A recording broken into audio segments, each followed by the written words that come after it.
Hi, it's Leela, the proud poly kinky queer slut. So today's question comes from my daughter, and it is meditation made you angry? And yes, it indeed did. So I did a thing where I treated myself to the expensive transcendental meditation course offered by the official folks who have the like compound in the Midwest with the fancy guru who taught Oprah and that organization. I'm not going to say the name of the organization because they do not deserve any buzz marketing from me. Um, and what I will tell you about that experience is that it was an illustration of the patriarchy that was so very maddening. And it's because the core idea of transcendental meditation is so good. And it's the kind of thing that can be taught in 5 minutes, super easy. As a matter of fact, I will link you to put a link in the notes about the like short little write up that basically describes all there is to it. And the official organization has all of these like things that they tell you about how it's the tradition of being passed from teacher to student, from guru to disciple. That they help you find the right mantra for you. This is what really made me mad. Find the right mantra for you, and you know before I get into the details of this, let me just back up and tell you the good part. The good part of transcendental meditation. It's a very simple approach to meditation whereby you pick a nonsense word. Any nonsense word will do. The official folks like to use Sanskrit sounds, but you can literally make up any nonsense word. And you sit in a comfortable chair with your eyes closed and repeat that sound or word or nonsense word to yourself. It's important that it have no meaning to you. And it's important that you allow your brain to relax and drift around that simple, gentle focus point. So there is no right or wrong. Thoughts come, thoughts go. The goal is really to relax and unfocus. So by putting attention on gently repeating this nonsense word to yourself silently, you're taking focus around the other things that are active in your mind and calming your mind and nervous system. And it's actually fairly similar to some other kinds of meditations that I've done, having to do with relaxing your eyes and just observing what happens with that. It's somewhat the opposite intention of mindfulness meditation, where you're not trying to observe what's happening in your body and in your mind. You're trying to let it all relax. So that is beautiful, and frankly, that should be taught in classes with tons of people, where you pay $20 and you're one of 50 people in the room for the instructor to show you how to do it.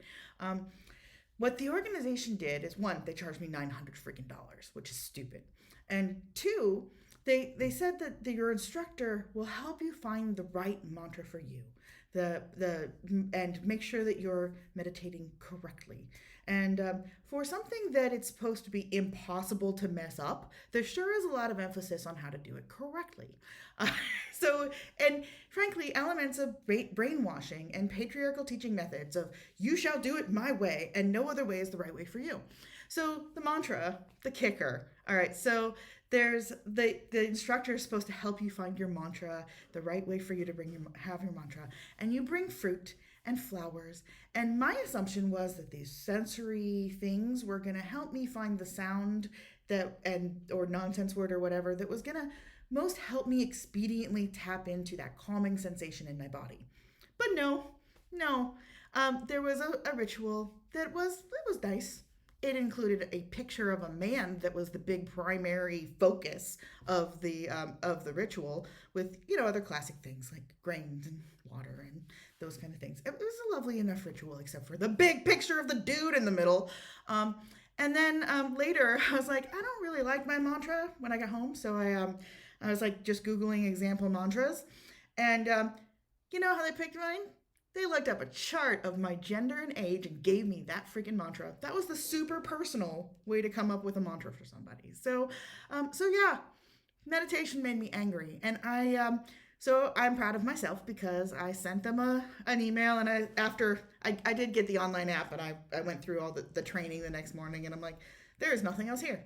There's nothing else of substance here. Everything else here is designed to suck me in if I were a more vulnerable person in need of a community and emotional support, to suck me into this like dogmatic idea of disciple guru looking back to the past, which is completely irrelevant to the actual teaching. So I emailed the guy and I said, said thank you, but I've decided not to continue with this. I'm going to continue along my own path.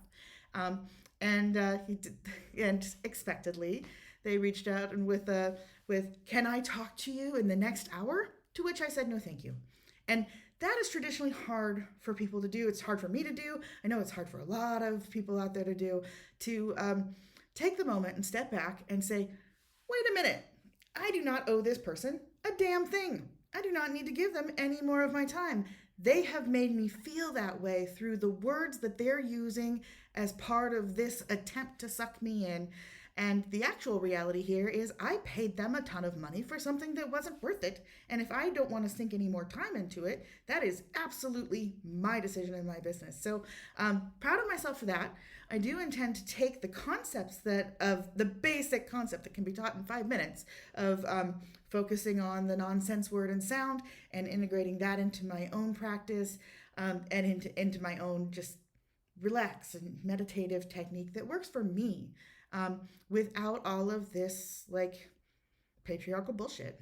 And I'm gonna just use the pieces that work for me, as so many of us have to do for so many things in our lives, because if the system's not built for you, you got to take the nuggets of wisdom that you can find in it and then make it work for you, and embrace the freaking righteous anger when people take a piece of wisdom that should be just part of our cultural heritage as humans and monetize it and turn it into a way to pull people into a patriarchal hierarchy scheme. It's just fucked up. And we need to fight those kind of instances of fucked up by just saying, no, thank you. I do not want to talk to you anymore.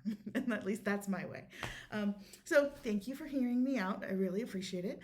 Remember, you, like my daughter, can ask me anything. And thank you very much and have a great day.